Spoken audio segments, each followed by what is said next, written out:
talking about me. Thank you.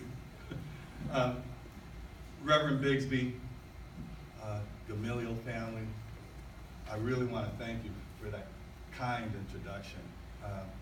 It makes me think sometimes when I hear kind of like the arc of my career that maybe there was something that I did that helped the member out.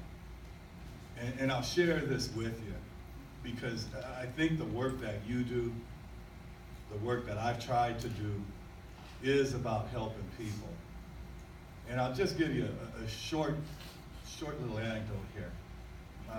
As the Reverend said, I had kind of like progressed, just came up from the bottom as an apprentice, learned my skill, learned my trade, worked with the tools, and elevated, and then poof, 25, 30 years later, I've become the general president of the organization. But it was because of opportunity. And I'll get to that in my comments. But I've been in the DC metro area now for about 20 years and travel all over the country, all over North America, doing the business of my organization. And I was fortunate enough to go back to Sacramento, California. This is about 3 years ago, to see and participate in the oldest Labor Council picnic, Labor Day Central Labor Council picnic in the state of California. That's the Sacramento Central Labor Council. Been there for 135 years. And I went there, and I'm a painter from the Painters and Allied Trades Union, and Painters and Allied Trades members like to have a good time. So there were several concessions. There was hot dogs, hamburgers, and there was the beer concession. And of course, the members of the IUPAT were handling that beer concession.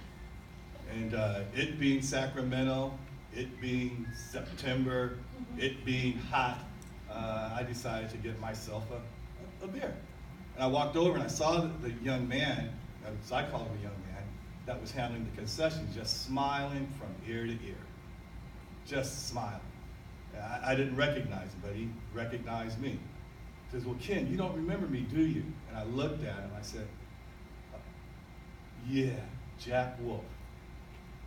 That was my first apprentice when I was a trainer, and I hadn't seen him in nearly 25 years as I separated."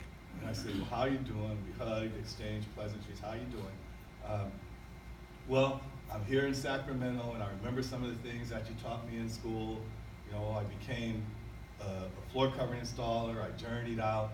I became a superintendent. I became president of my local union. And I just want to thank you for putting me on a pathway." I said, "That's great. Well, where are you working now?" "Well, I resigned as president of the union." I said, "Oh, why? Why'd you do that?" "Well, I just got my first pension check. And I want to thank you for putting me on that pathway." And when you have that kind of conversation with that one person, it makes it worthwhile.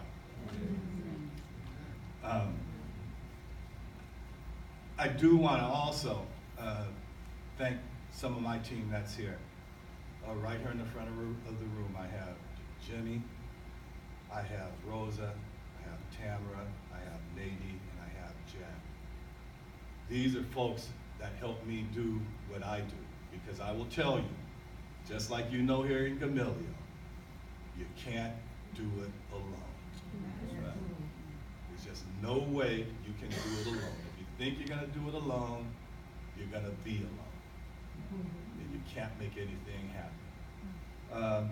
And I do thank you for inviting me here and to offer a few comments.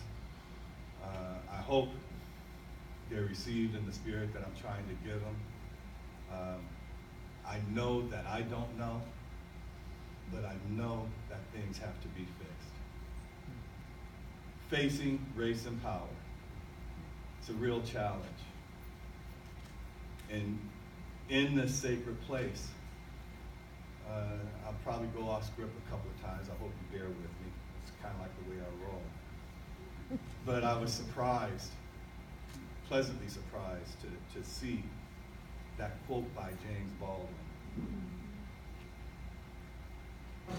Not everything that is faced can be changed, but nothing can be changed until it can be faced. That's really what my union is about. That's really something that I believe Gamaliel is about. We can't address it until we stand up to it. Racism and power. How do you face it? How do you move forward? So, President of the Painters and Allied Trades, and it's an honor and an opportunity for me to have the opportunity to address you today on this matter that's so important to my union and, quite frankly, the combined progressive labor movements. Race and power in America, our combined vision for 2021. Immigration, criminal justice reform, relationship building, and partnerships. These subjects are near and dear to my heart and are important to the growth of my union. Now, many of you may wonder, what is the IUPAT? Well, we're a labor union. We're a labor union with a collection of hard-working men and women who, after a long day of using their hands and their minds, have literally built this country. They put their hearts to work at night and on weekends for causes that are important to their communities and their neighbors. The labor movement and this union that I'm so lucky to lead was founded on the principle that as a group, we're far stronger than anyone challenge that confronts us. In fact, the founders of my union, the International Union of Painters and Allied Trades, who came together 130 years ago this year to build a better life for workers in our crafts, including these words in the preamble to our Constitution: single-handed. Single-handed, we can accomplish nothing. But united, there is no power of wrong that we cannot openly defy. You see, I see those words in my office when I walk into our building every day. And as a leader, I aspire to those words constantly. They resonate with me because I didn't become the general president of this great union single-handedly. I really first have to think about my parents, Charles and Earlene Rigmaiden, who really laid the foundation for my life. They instilled a sense of pride in me by telling me about my family history, to persevere, to be responsible for my actions. And when pursuing a goal, know that you are entitled to an opportunity. I think all of us aspire to that. And I thank God for my parents instilling that in me. I also think about when you pursue that goal. I think about my father-in-law, Mary and Amica, my uncles, Richard, Sonny, Tony Rigmaiden, who are all building trades and union members. Just like my wife, just like my son, just like my daughter, just like some of my brothers and sisters, just like some of you, to be able to have that kind of opportunity. They understood that in a post-World War II economy, that the best pathway for them to a middle-class lifestyle was to be in a union. That was a great equalizer. That great equalizer, regardless of what you looked like, where you came from, that at least when you're working on that job, you earned what anybody else earned because it was in the collective bargaining agreement. Now, it wasn't easy when I think about my father and my uncles and those who came before me. I remember my father always told me this. When he joined the union, he was told, well, you know, before you get in the union, you got to get a job. You go to a contractor, an employer. Well, before you get a job, you got to get in the union.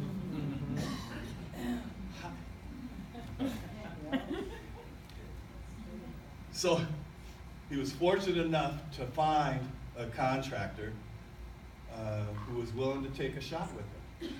He just said, hey, you look like you can handle this.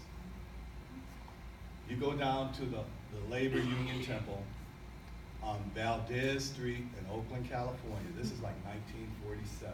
He'd come out of the military and was looking to establish a career. He was sworn into the union in the back office, the financial secretary. He said, well, I'm a union member. I'm gonna go to the union meeting. I'm a member. In the union hall, something like this, not as extravagant as this. You can imagine a couple of folding chairs laid across a podium like this, and he went and sat where you are. Nobody sat on the row with him. Nobody sat on the row in front of him, and nobody sat in the row behind him. And you heard the Rastus jokes. I'm not going to dignify this room and this group with what the Rastus jokes are. That's what my father put up with. And I know my grandparents put up with more and worse. But the work that my grandparents did, my great-great-grandparents did, my foreparents did, got me to where I am today. Opportunity. The opportunity to pursue your dream and your goals. And just to continue a little bit longer, he attended that union meeting, the next month's union meeting, the next month's union meeting, the next month's union meeting. And after about 2 years, he became the president of his local union. And I remember as a kid growing up, I didn't know the union meeting. All I knew is that once a month he'd come home from work, put on a pair of slacks, shirt and tie, and he'd pick up his binder. Says, I'm going to the union meeting. Okay, good. Didn't realize that because he went to that union meeting, again, put me on a pathway to be where I am today. I always remember that, and always think about that, and share that with as many people who will listen to it, because opportunity is what it's all about. I'll also say, that life experience for me, of the understanding and encouragement of my wife, Kenya, my our two children, Rashida and Charles, who are also union members, have all shaped my vision as a union leader. And again, it's about opportunity for all. And today, that opportunity for a career pathway is presented to us through education, training, and transformative partnerships that lead to growth and influence in our communities. So yeah, single-handedly we can do nothing. Those are words to remember because they mean more than what we must do on a job site or as a union. Those words remind us that in life, we can do great things when we come together as a community. That is why the IUPAT has been committed to fighting side by side with Gamaliel and your affiliates.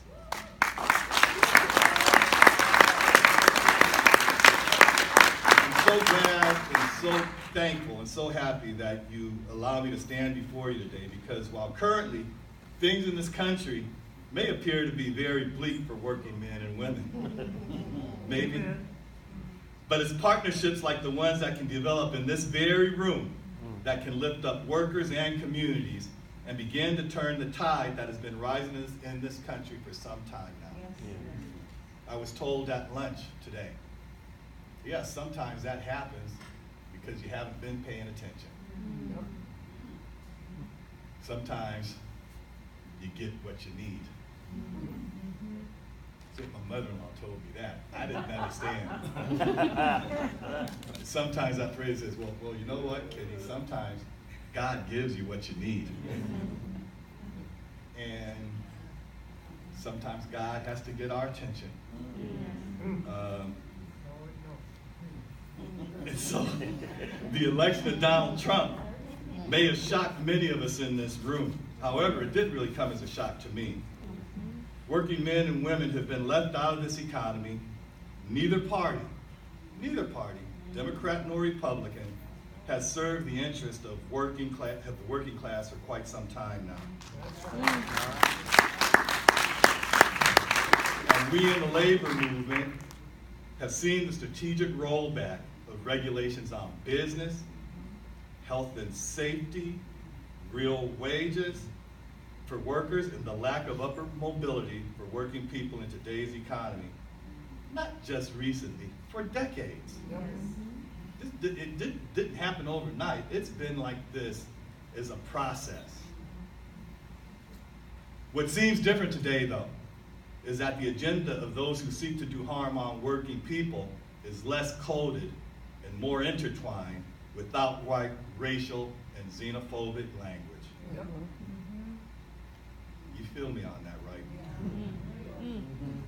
This divisive language is designed to deepen the racial tension and anti-immigrant beliefs that exist in many of the white working class men and women who have seen themselves shut out of the economy also, looking for a scapegoat. It's dangerous and troubling, but thankfully, we in this room have the means to fight back. We in the IUPAT believe that working class men and women need to unite, regardless of race, and tackle systematic racial barriers and organize around justice. We believe the path forward to accomplish this is centered around education and leadership development, which is why over the past 2 years, we've sent fully 20 of our members and leaders to the Gamaliel training sessions.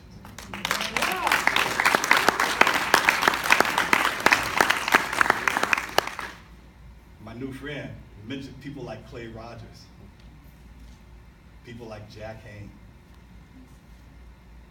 Just a few of those folks who come, taking the training, which I think it says in your program, creates tension, creates a little bit of tension, a little bit of challenge. I know I haven't participated in it, but I've participated in sessions like that where you got to take that long elevator ride down to your soul and figure out what you're here for and what you're going to do with your life. Are you going to be an asset or are you going to be a liability? So I know a little bit about that. I don't know a lot, know a little bit, but I know how it's transformed some of the people who work for my youth. And I'm saying it worked to the good. It worked to the good. And you see, the construction industry is one that is a great example of how the middle class in this country is eroding and disappearing. It is one industry that cannot be exported to other countries like manufacturing and technology. It is one that historically paid good living wages and served as a pathway to the middle class for millions of workers. Unfortunately, due to the systemic decline in union membership, this is no longer a reality for most of the men and women working in that industry. The sad reality of today is that it's an industry that has decided to prey on those most vulnerable, like undocumented workers, or continuously making false promises of jobs to the community members in exchange for the rights to build in their communities and never living up to those promises. An industry dominated by developers making enormous profits off the backs of this labor. Need I remind you of our president? What did he do before he became president? He was a developer. And he conned my signatory employers and bankrupted my signatory contractors and didn't pay the benefits that my members were entitled to. That's our president. Yes. Sometimes God does give you what you need. Because you need to wake up sometimes. Wake up. Preach. I'm just saying. You need to wake up sometimes and realize that the enemy is not someone who doesn't look like you, or not someone who doesn't speak the native language that you speak. It's someone up there. Someone that's in the big mansion. Someone that's a shot caller. Someone that wants to make more money off you or get more tax breaks off you and not provide you with your fair share. That's right. Yes. And that's what happens. That's what we are dealing with. And to be able to address it is going to require us to do it together. Like I said, I can't do it alone. These 5 people can't do it alone. Everybody in this room can't do it alone. We have to be together and work together to address those very interests that we all have. Able to feed your family. Able to let your kids get an education. Able to retire with dignity. Have health care. Yeah, we're entitled to that. I'm not backing up on that to anybody. We're entitled. We go to work, we get paid, and maybe on Friday night we go out for pizza. But it's all something that we do because it's the way things should be. We know that we work in an economy, and we know that we're entitled to the fruits of that economy as much as anybody else. We have to continue to press on like that. So, in an industry dominated by developers making those enormous profits, the sad reality of life as a construction worker in cities like Nashville, Tennessee, Dallas, Texas, Atlanta, Georgia, Baltimore, Maryland. Lord, Baltimore, Maryland. And many other big cities is an average hourly wage of less than $15 an hour. Now we have come together, faith, labor, communities, and advocates to fight for real change in this current system. Within the International Union of Painters and Allied Trades, we have an ongoing initiative called Community Organizing for Real Economics, or CORE. Our priorities for CORE are to battle the underground economy in construction, to fight to maintain affordable housing and urban development, to end income inequality, to enact industry standards in our work to protect the environment, and to wage campaigns to fight discrimination and promote civil and human rights. Now in Baltimore, Maryland, that's a city that's suffering from a severe lack of well-paying jobs for residents. A city that's still reeling from the aftermath of the Freddie Gray incident. A city with one of the highest unemployment and incarceration rates in the country for African American men between the ages of 18 and 35. Someone decided that it would be a good idea to provide the largest tax break in the history of this country to a developer in the form of a $660 million tip, tax incremental financing. This is the same history of a city of promising good jobs through the companies who developed downtown Baltimore over the course of the past 30 years with zero positive impact for the vast majority of its residents. That developer was Kevin Plank and Under Armour's construction team. It is with this backdrop in mind that we work closely with the Gamaliel affiliate, Bridge, Maryland, to unite over 165 community and labor organizations under the banner of Build Up Baltimore, to advocate for standards to be attached to the development of this project. What proceeded was a very public and very loud 3-month-long fight with the city's elected leadership, all of whom were Democrats. Oh yeah. In coalition, we were successful in holding up this development and eventually being forced into negotiations with the developer and the city for 10 straight days.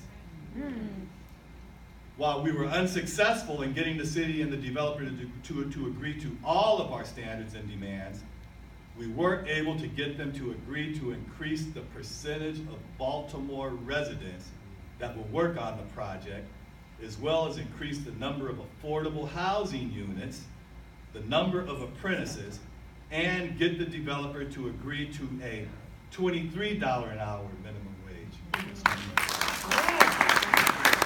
That wasn't the IUPAT.